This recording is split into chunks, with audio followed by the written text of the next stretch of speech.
ഞങ്ങളുടെ നാട്ടുമാവാണിത് കേട്ടോ. നോക്കിയേ, പ്രകൃതിയുടെ നിയമം പോലെ കുറേ നമുക്ക് വീഴും, പക്ഷെ കുറേ അതിങ്ങനെ കടിച്ചു തിന്ന് അങ്ങനെ പോകും. പക്ഷെ എന്നാൽ കണ്ടോ, ഇതെല്ലാം കിളികളും വണ്ണാറക്കണ്ണനും ഒക്കെ കടിച്ചു തിന്ന്. അതിൻ്റെ ഇടയിൽ നമുക്ക് ഒരു പ്രശ്നവും ഇല്ലാത്ത മാങ്ങകളും കിട്ടും. ഞാൻ രാവിലെ വന്നു കേട്ടോ, അപ്പോൾ ഫോൺ കയ്യിലില്ലായിരുന്നു. ഇത് കണ്ടിട്ടുണ്ട്, കണ്ടോ കിടക്കുന്നത്. ഇതാണ് ഞങ്ങളുടെ. എന്തും മണമാണെന്നോ ഈ മാങ്ങയ്ക്ക്. ഇതങ്ങാട്ട് മാമ്പഴക്കൂട്ടൻ ഉണ്ടാക്കിയാൽ വീട് നിറച്ച മണമാണ്. അതേപോലെ ഇവിടെ നിൽക്കുമ്പോഴും മാങ്ങയുടെ വലിപ്പം ഒന്ന് ചെറുതായിട്ടുണ്ട്. അതൊക്കെ നമുക്ക് എടുക്കണ്ട.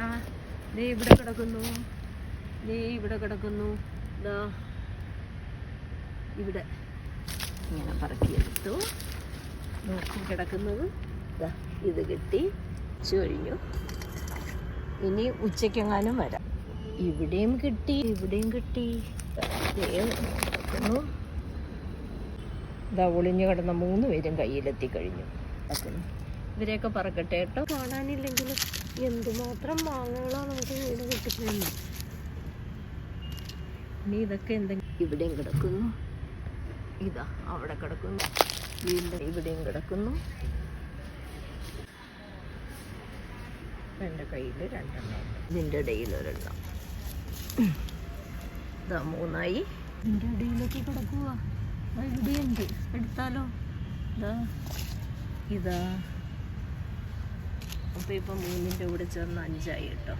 പ്ലേറ്റും കൊണ്ടുവന്നത്. അപ്പോൾ ഇവിടെ വീണ്ടും ഒരു മാങ്ങ കിടക്കുന്നു. ഇനി പുളി ചെയ്തതെല്ലാം കളക്ട് ചെയ്യട്ടെ, പറക്കിയിടട്ടെ കേട്ടോ.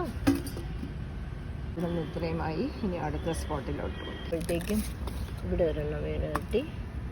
ടെനൻസും ഒക്കെ ഉണ്ടെന്ന് അവരും ഒക്കെ ഇട്ടിരിക്കുന്ന. അതിൻ്റെ ഇടയിൽ വീണ് കിടപ്പുണ്ട്. നോക്കൂ നോക്കൂ, നല്ല മാങ്ങ. ഇതിൻ്റെ ഇടയിൽ 1 എണ്ണം ഉണ്ട്. ഇവിടെ 2 എണ്ണം കിടക്കുന്നു. പറഞ്ഞാൽ എന്ത് രസമാണ്. ഇതൊരു വലിയ വ്യായാമം കൂടിയാണ് കേട്ടോ. ഇതെല്ലാം നമ്മൾ പറക്കിയെടുത്ത് കുനിഞ്ഞ് നൂന്ന്. അല്ലെങ്കിൽ യോഗയുടെ ആളാണല്ലോ ഞാൻ. ഇതും കൂടെ ആകുമ്പോൾ എക്സ്ട്രാ പണിയായി. ഇതാണ് ഞങ്ങളുടെ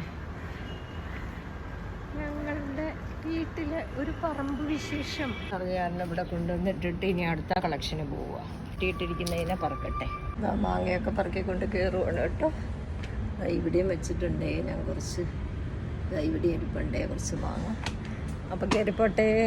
അങ്ങനെ ഇന്നത്തെ മാംഗോ നോക്കി ബമ്പർ ഹാർവെസ്റ്റ് ആയിരുന്നു. ഹാർവെസ്റ്റ് എന്ന് പറഞ്ഞുകൂടാ, പിക്കിങ്.